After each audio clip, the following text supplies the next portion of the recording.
और व्यर्थ की बातों को पकड़कर दिमाग में चल रहे हैं लाइफ में, वो लाइफ कैसी हो जाएगी? क्या करो? कहा वो व्यर्थ की बातों को छोड़ दो। लेकिन वो छोड़े कैसे? वो छूटती तो नहीं है। हाथ में मग वो तो छोड़ सकते हैं, यहां जो बातें पकड़ी हुई है उसको कैसे छोड़ा जाए? उसकी सिंपल विधि मैं आज आपको बताती हूं कि यहां जो पकड़ी हुई बातें उसको कैसे छोड़ना है। उसको छोड़ने के लिए रिप्लेसमेंट बहुत जरूरी है। जैसे एक मटका है, मटके में गंदा पानी भरा है और वो गंदा पानी वो मटका उठा नहीं सकते, फिक्स है, लेकिन गंदा पानी निकालना है तो क्या करना पड़ेगा?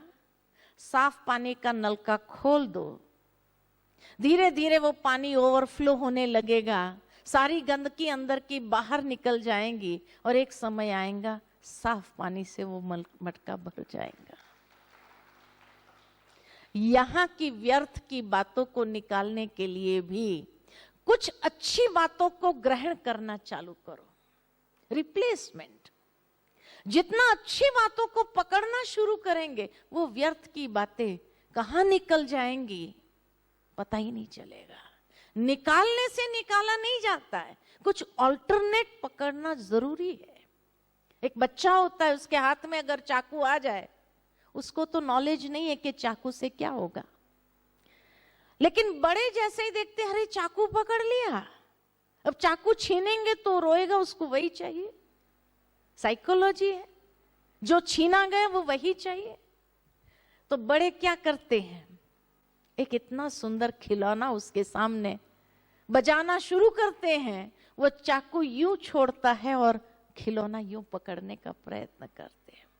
हमारा मन भी एक छोटा बच्चा है और उस छोटे बच्चे ने भी बहुत सी अननेसेसरी बातों को पकड़ लिया है, जिसको लेकर जीवन में चल रहा है, खुद को घाव भी कर रहा है, तकलीफ भी पहुंचा रहा है।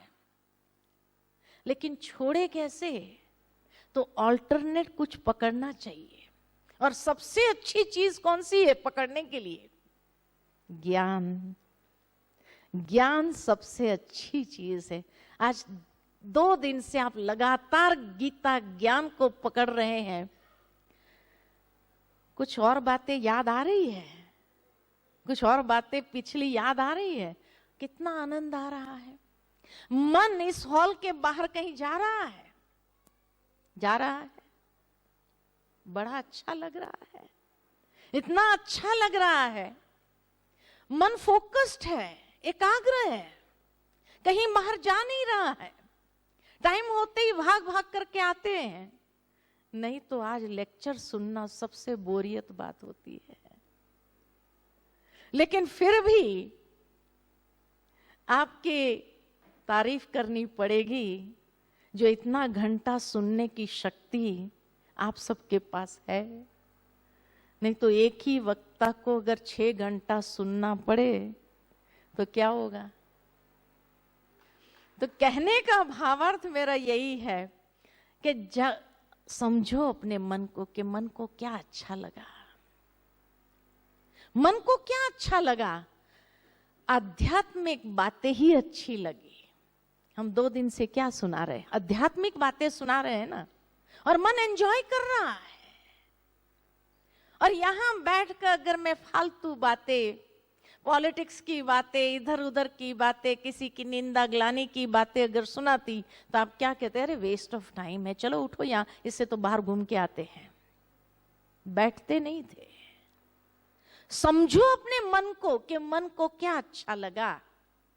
मन को हमेशा आध्यात्मिक बातें ही अच्छी लगती है, वो बड़ा प्रसन्न होता है। लेकिन हम मन को क्या देते हैं? क्या देते हैं? न्यूज़पेपर उठाते हैं, क्या देते हैं? नेगेटिव बातें। टीवी चालू करते, नेगेटिव बातें।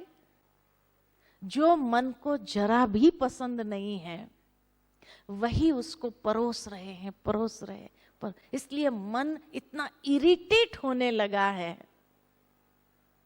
तो समझो अपने मन को कि ये मन इतनी सुंदर चीज है, इतनी सुंदर शक्ति भगवान ने हमें दी है, और उसको क्या पसंद है। अगर वो रोज उसको देना शुरू करे, थोड़ा थोड़ा भी रोज आध्यात्मिक बातें परोसना उसको चालू करो, तो देखो आपके जीवन की क्वालिटी बदलेगी या नहीं बदले।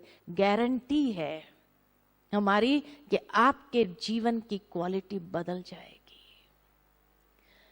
इतना सुंदर मन, उसको सुंदर बातें अच्छी लगती है, आध्यात्मिक बातें अच्छी लगती है। जब उसको वही चीज देना आरंभ करो तो देखो मन मित्र बनने लगता है। नहीं तो आज मन ही हमारा सबसे बड़ा शत्रु बन गया है। एक बहुत सुंदर बात याद आती है। एक बार एक राजा था और उसका एक मित्र था लकड़े का व्यापारी।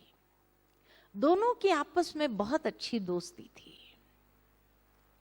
रोज बचपन से ये दोस्ती चली आ रही थी। रोज दोनों मिलते थे, बैठते थे, बातें करते थे। एक दिन वो लकड़े का व्यापारी लकड़े के स्टॉक गिनती कर रहा था, कौन सा लकड़ा कितना है, और सारा हिसाब लगा रहा था, कितना पैसा मेरा उसमें जमा है, कौन से लकड़े को मंगाना है, ये सारा हिसाब देख रहा था। हिसाब देखते देखते जब वो चंदन के लकड़े के पास आया तो उसने देखा चंदन का लकड़ा इतना सारा पड़ा है। उसका व्यापारी दिमाग चलने लगा कि इसमें कितने पैसे मेरे अटके हुए हैं, अब इतना सारा लकड़ा कौन खरीद करेगा। तो सोच में पड़ गया कि कौन खरीदेगा, साधारण व्यक्ति तो खरीदेगा नहीं। अच्छा, दूसरा कौन खरीदेगा। तो मन की टेंडेंसी ये है आज के युग में कि वो नेगेटिव की तरफ तुरंत चला जाता है। तो उसके मन में विचार आया कि अगर कोई बड़ा व्यक्ति मरे तो उसको जलाने के लिए ये सारा चंदन का लकड़ा काम आएगा। अब बड़ा व्यक्ति कौन था, राजा ही था। अब राजा उसका मित्र था, लेकिन फिर भी लालच जहां आती है वह मित्रता थोड़ी देखी जाती है। और इसीलिए उसके मन में आया अगर राजा मर जाए ना, ये सारे चंदन के लकड़े काम आ जाएंगे और मेरे पैसे छूट निकल आएंगे। फिर उसके मन में आया कि राजा तो जवान है, अभी तो मरेगा नहीं। फिर विचार आया कि अगर कोई उसके ऊपर चढ़ाई करे तब तो मर सकता है। देखो मन कहां कहां जाता है सोचते हुए। फिर उसने सोचा लेकिन चढ़ाई भी कौन करेगा, आसपास के सारे राज्य वाले उसके साथ दोस्ती है, चढ़ाई करने वाला भी कोई नहीं है। फिर उसके मन में विचार आया कि कोई उसको खत्म कर दे तब तो ये मर सकता है। फिर सोचा खत्म भी कौन करेगा, सारी प्रजा उनसे खुश है, तो कोई प्रजा में से भी मारने वाला नहीं है उसको। फिर विचार आया कि अगर मैं ही मार दूं तो कहां पहुंच जाता है, मैं तो रोज मिलता हूं, अगर मैं मार दूंगा किसी को पता भी नहीं चलेगा। लेकिन मारने की जो हिम्मत थी वो उसमें नहीं थी। इसलिए मन सोचता रहा है राजा मरे तो कैसे मरे, राजा मरे तो कैसे मरे।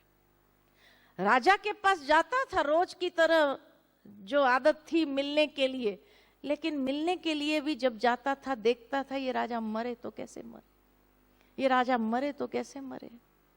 अब उसके विचारों के तरंग राजा तक पहुंचते हैं और वो राजा बैठे बैठे सोच, बातचीत तो हो नहीं रही थी इतनी, तो राजा मन में ही सोचने लगा मेरा मित्र जो है इतना पैसे वाला है, इतना बड़ा लकड़े का व्यापारी है, आखिर ये कमाता किसके लिए है, उसके आगे पीछे कोई है ही नहीं, तो ये कमाता किसके लिए। फिर राजा के मन में विचार आया अगर ये जो मर जाए तो उसकी सारी प्रॉपर्टी राज्य को मिल जाएगी, जिसका कोई आगे पीछे है ही नहीं उसकी प्रॉपर्टी तो राज्य को ही मिलेगी। तो राजा सोचने लगा, ये मरे तो कैसे मरे अभी, अब दोनों एक दूसरे के सामने देख रहे हैं, ये मरे तो कैसे मरे, ये मरे तो कैसे मरे। रात को नींद हराम हो गई, दिन को चैन नहीं, रात को नींद नहीं, वही विचारों में इतना मन चला गया कि ये मरे तो कैसे मरे, परेशान हो गया। आखिर एक दिन लकड़े का व्यापारी गया राजा के पास, कहे राजन मुझे बचाओ। कहा किस बात से, क्या खतरा है? अरे एक विचार बड़ा परेशान करके रख दिया है। राजा ने कहा ऐसा कौन सा विचार है जिसने तुझे परेशान कर दिया है? उसने कहा कि हे राजन, मेरे मन में आपके प्रति एक कुविचार आया है, इसीलिए मैं पहले ही क्षमा मांग लेता हूं, लेकिन आप के पास समाधान है इस विचार से मुक्त करने के लिए। राजा कहे बताओ। कहा कि जब से ये चंदन का लकड़ा देखा है तब से मेरे मन में ये विचार आया है, और अब ये विचार ने इतना मुझे परेशान कर दिया है कि रात को नींद नहीं करने देता है, दिन को कोई और बात सूझती नहीं है। आप ही मुझे बचाओ कि अब ये चंदन के लकड़े को कैसे मैं खत्म करूं ताकि इस विचार से मुक्त हो जाऊं। राजा ने सोचा अगर ये माफी मांग रहा है तो मुझे भी मांगनी चाहिए, क्योंकि मेरे मन में भी तो ये कुविचार आया है। राजा ने कहा अब समझ में आया कि मेरे मन में भी ये कुविचार कहां से आया। तुझे देखकर तेरे तरंग मेरे मन को स्पर्श करने लगे और मेरे मन में भी ये विचार आया।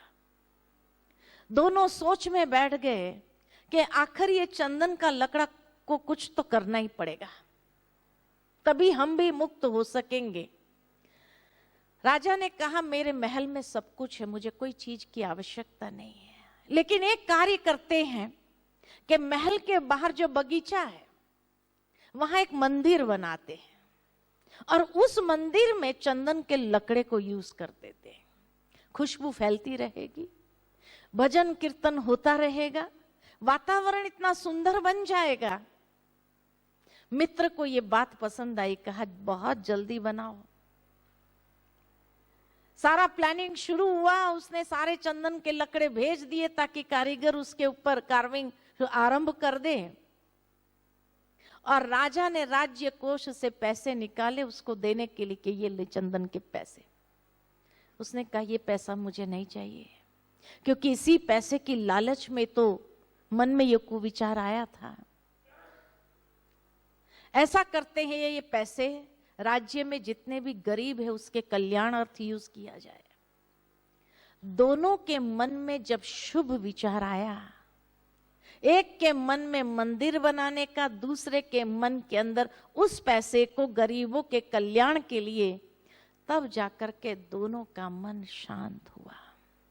भावार्थ ये कि आज अगर हमारे मन के अंदर भी कोई परेशानी है तो जरूर उसमें कोई ना कोई स्वार्थ, कोई ना कोई कामनाएं, कोई ना कोई इच्छाएं, कोई ना कोई नकारात्मकता जरूर है, तभी मन परेशान होता है, अन्यथा मन परेशान नहीं हो सकता है।